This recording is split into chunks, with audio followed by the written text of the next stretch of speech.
President, thank you for bringing us all together today. This convening could not be more urgent.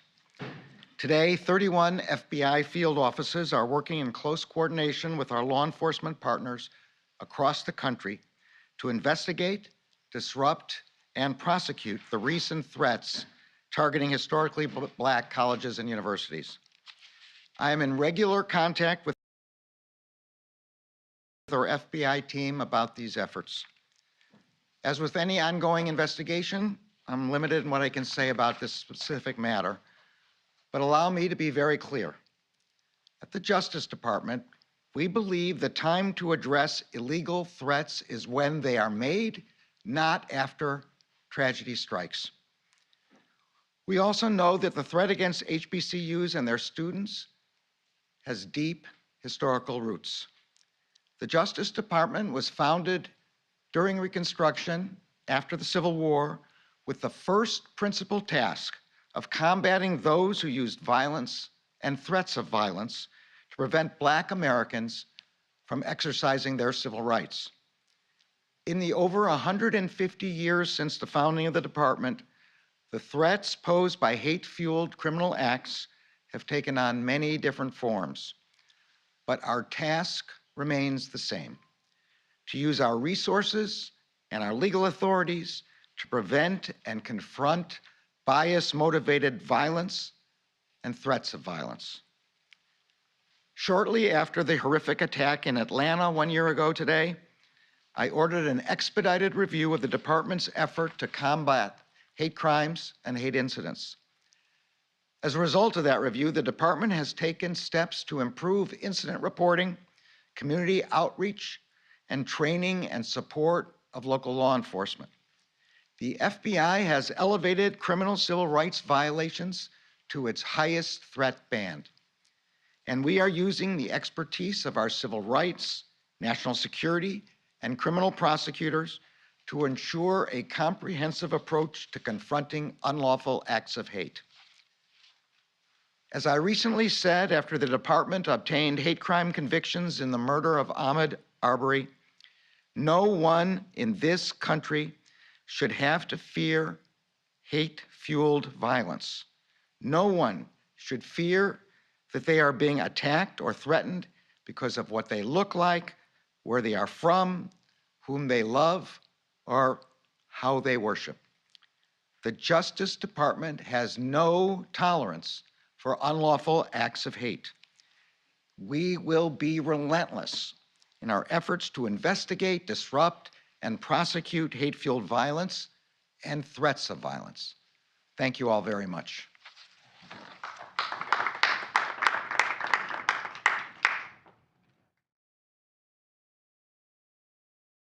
Please welcome Deputy Secretary John Tien, Department of Homeland Security. Good afternoon, everyone. Vice President Harris, thank you for bringing us all together to discuss our administration's common and unified action to defend threats against HBCUs and to defeat forces of hatred in our nation. Attorney General Garland, Secretary Cardona, colleagues from across the government and the HBC community, thank you for your partnership. As Secretary Mayorkas likes to say, our department, the Department of Homeland Security, is fundamentally a department of partnerships. This is at the core of what we do.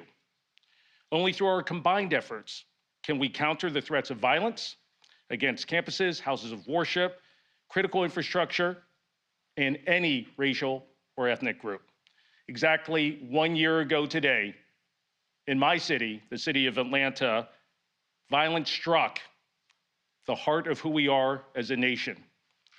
As a proud Asian American, it also infected me, a resident of Atlanta, in a very personal and devastating way. Yet, that act of vile hatred spoke to a far more troubling trend that we track, evaluate, and work to defeat in the Department of Homeland Security every single day. The disturbing rise in targeted violence and terrorism perpetrated by individuals and groups motivated by a combination of violent extremist ideologies, personal grievances, racial and ethnic animus, and gender discrimination. The rise in targeted violence and terrorism affects individuals and communities across the nation. It is unacceptable anywhere it happens, and we and our partners are doing everything we can to defeat it. Domestic violent extremism represents one of the most significant terrorist threats to the homeland today. Hate crimes incidents continue to be prevalent in communities across the country. And it is within that context that we witnessed and reacted to the recent rash of threats against HBCUs. Let me state plainly, this behavior is unacceptable. Any use of racial slurs or denigrating stereotypes that stoke crimes of hate or any threats of violence will not be tolerated. It betrays the core values of equity, justice, and freedom that I personally defended for 24 years in the United States military. And at DHS, we stand alongside HBCUs and communities of color in countering any form of racism, discrimination, and harassment in word and in deed. That is why we are working alongside the Departments of Justice and Education to support HBCUs and other academic and faith-based organizations with information, intelligence, resources, and investments required to identify and mitigate potential threats. We will continue to share information about individuals and groups threatening violence. We will keep offering training on how to recognize and report threats, as well as how to best respond should an incident occur. We want to put resources and grants in the hands of universities to help enhance these organizations' physical security and strengthen risk mitigation capabilities, including on bomb prevention and active shooter preparedness. We want to build on the engagements that we have executed over the past several months. Our outreach to presidents of the HBCUs and their teams, our calls to state, local, tribal, territorial, faith-based, and other organizations to discuss the threats that we are seeing against Black institutions and houses of worship, and our very recent multi-agency HBCU symposium that we held on campus safety and resilience. At the Department of Homeland Security, our mission is to secure and defend and safeguard the American people, our homeland, and our values, and to do so with honor and integrity. There can be no clearer way to meet that charge than the work we reaffirm today to ensure no student, faculty member, professor, or visitor ever fears for their safety at an HBCU or in any of communities simply because of who they are, what they look like, or what they believe in. That represents the core promise of our ongoing commitment to HBCUs so that they do not become sites of fear and anxiety, but indeed sanctuaries of learning and exploration as they have been for generations. On behalf of Secretary Mayorkas and myself, we look forward to working with all of you to carry forward this cause. Thank you.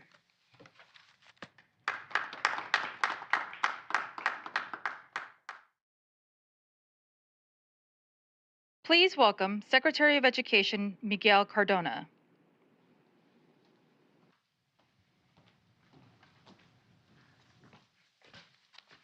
Thank you.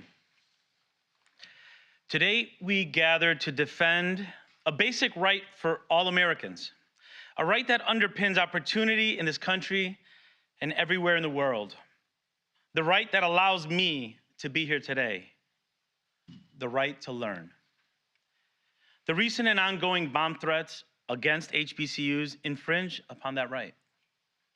They've shaken students and fractured the sense of safety so critical to their academic success and well-being. And they evoke a painful history of violence against Black Americans that is uniquely traumatizing to HBCU students, faculty, and staff. The Department of Education takes these threats seriously. In January, after they were first reported, Secretary Mayorkas and I engaged with more than 40 HBCU presidents from across the nation. Their message was clear.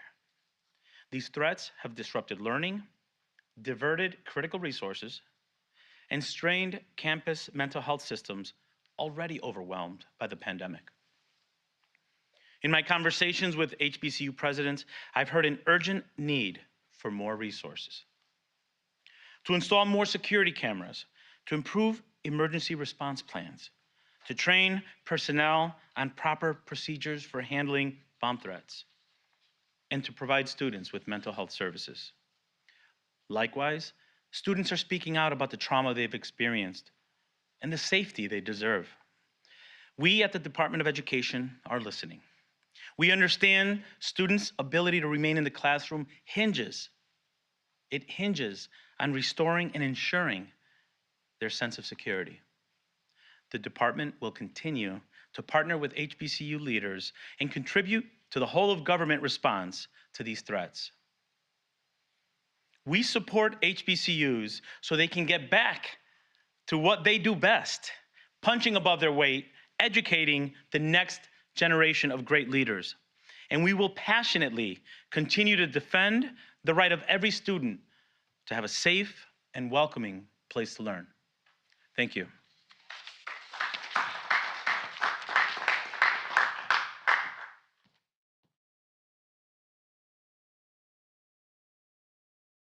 Please welcome President Thomas Hudson of Jackson State University.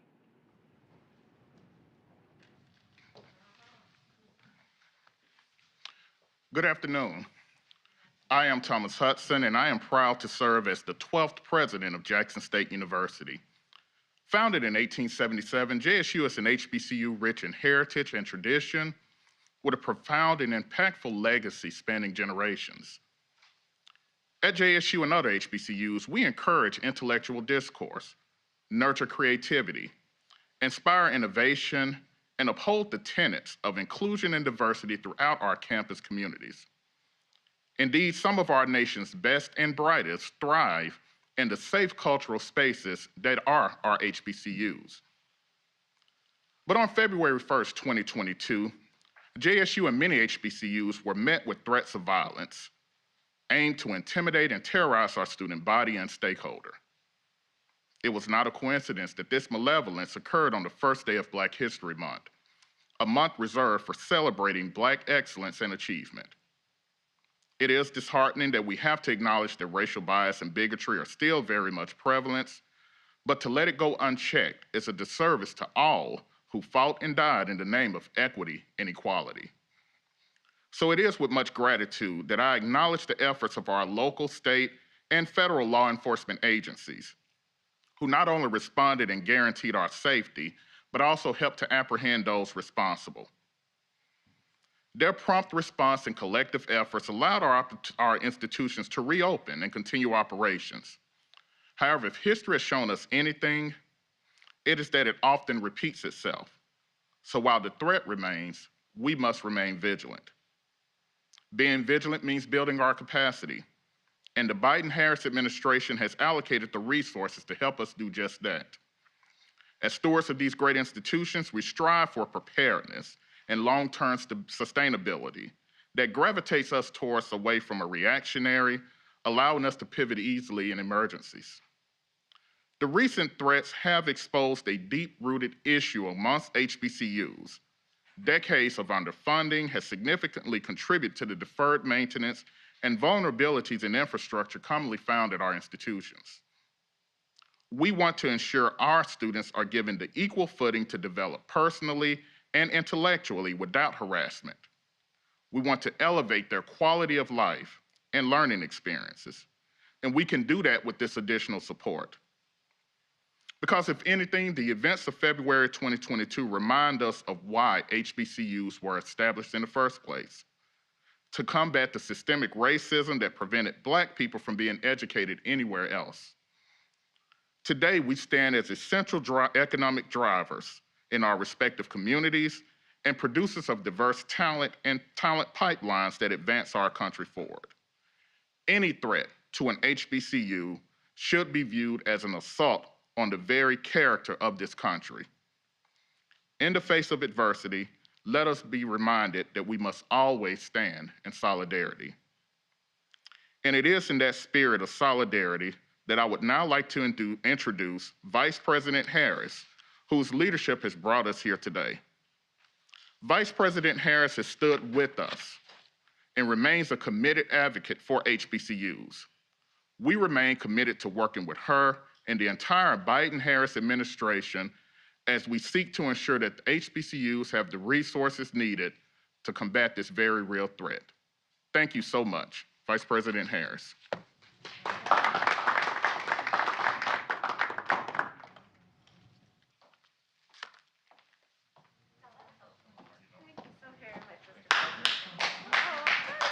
Hi, everybody.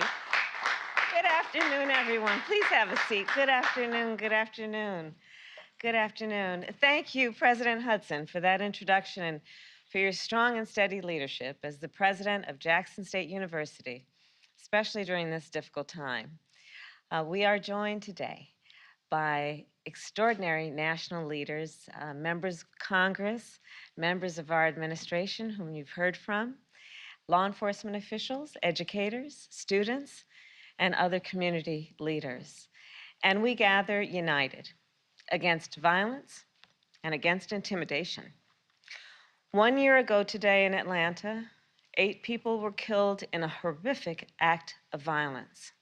6 out of the 8 were of Asian descent, 7 were women, and these shootings took place in businesses owned by Asian Americans. These acts were acts of terror that brought terror to the AA and NHPI community in Atlanta and to every community across our country when we witnessed the violence and the hate that was displayed that day. And they occurred in the midst of a dramatic increase in violence and discrimination against the AA and NHPI community. Over the past year, our administration has taken action to protect our AA and NHPI communities. Last May, President Biden signed into law the bipartisan COVID-19 Hate Crimes Act. That law provides resources and training for state and local law enforcement to accurately identify and report hate crime, and addresses language and cultural barriers that often make it difficult for communities to report such crimes against them. Today, 1 year after the attack, we are reminded of the terrible cost of violence, xenophobia, and hate. Every American should be able to learn, work, worship, and gather without fear. It is our duty to do everything we can to protect all our communities. A harm against any one of our communities is a harm against all of us. So our work continues. And as has been described since the beginning of the year, more than 80 anonymous bomb threats have been made against dozens of our HBCUs, against historically Black churches, against synagogues, and other faith-based and academic institutions. These threats have been made in phone calls and instant messages and emails and online posts. These threats have brought fear and anxiety to places of peace, as has been mentioned, to sanctuaries, to schools where young people live and learn, to houses of worship where so many of us seek solace. They have caused classes to be canceled, dorms to be locked down, and communities of faith to be kept apart. Over the past few months, our administration has been in constant communication with the leadership of these institutions. And we have held numerous briefings, trainings, and stakeholder calls to gather and to share information. And as Attorney General Merrick Garland outlined, the Department of Justice has taken action to confront these attacks. Today, I will share 2 new steps our administration is taking to ensure that our communities are protected and that they are supported. Today, we are announcing that HBCUs that have received threats that significantly disrupt the learning environment are eligible for grant funding through our Department of Education and the leadership of Secretary Cardona. These short-term grants, known as Project Serve grants, can be used to hire more mental health professionals, to enhance campus security, and to provide specialized training to security staff. And again, They will only be given to schools that have received threats that significantly impact the learning environment. In addition, our administration is releasing a resource guide for colleges and universities with detailed information on detecting, preventing, and recovering from threats and acts of violence. And we will continue to work together with schools and houses of worship and all other impacted institutions to ensure safety and security. Today, our administration is sending a very clear message. This intimidation will not stand, and we will not be intimidated. We will do everything in our power to protect all our communities from violence and from hate. We are all in this together, and we must stand together. Thank you all, and take care. Thank you all.